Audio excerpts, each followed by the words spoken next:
Here are my note cards for my speech, as instructed by Professor Ritter. Here's 5 of them. I don't know how much more I can present them, but here I go. Can you imagine a life where you had to live with 12 people in a 2-bedroom, 1-bath house? It'd be kind of difficult, I would imagine. Hi, my name is Roger Burton, and I'm from Campbellsville, Kentucky, and I currently live in Ruston, Florida. I moved here recently with my family, and it was a great choice for my life.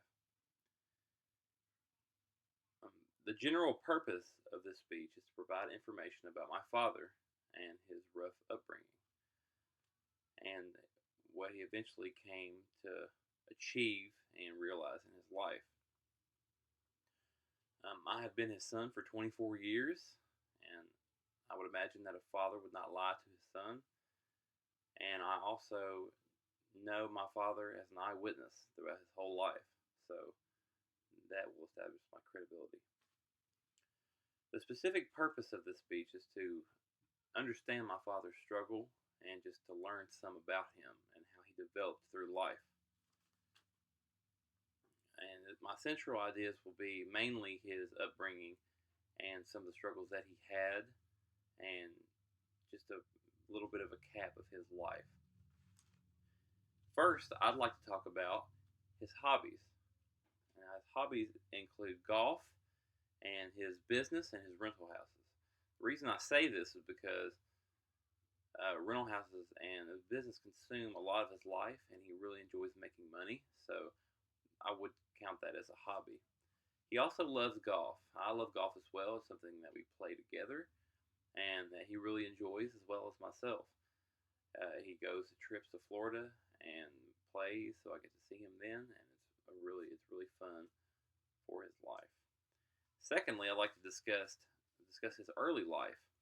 He was very poverty-stricken and had a large family. There was 9 other brothers and sisters, and he had a mother and a father that all lived in one small house, like I mentioned before.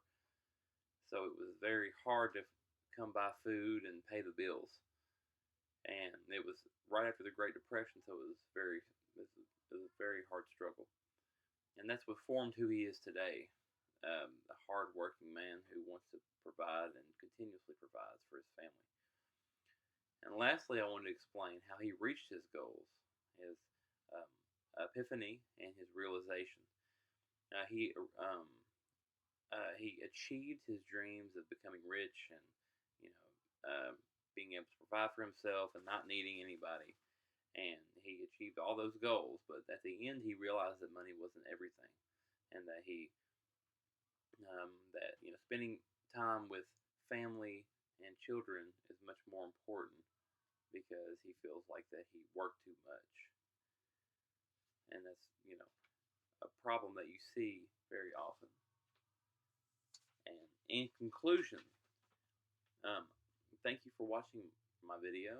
I'm glad that you tuned in and listened to me. And the specific purpose of this was that there's a lesson to be learned from a life where you're consumed with money, is that you can leave other things behind in the process. And I urge everyone to live their life to the fullest and mimic what my dad's life is. Learn from it, and don't work your life away. And thank you.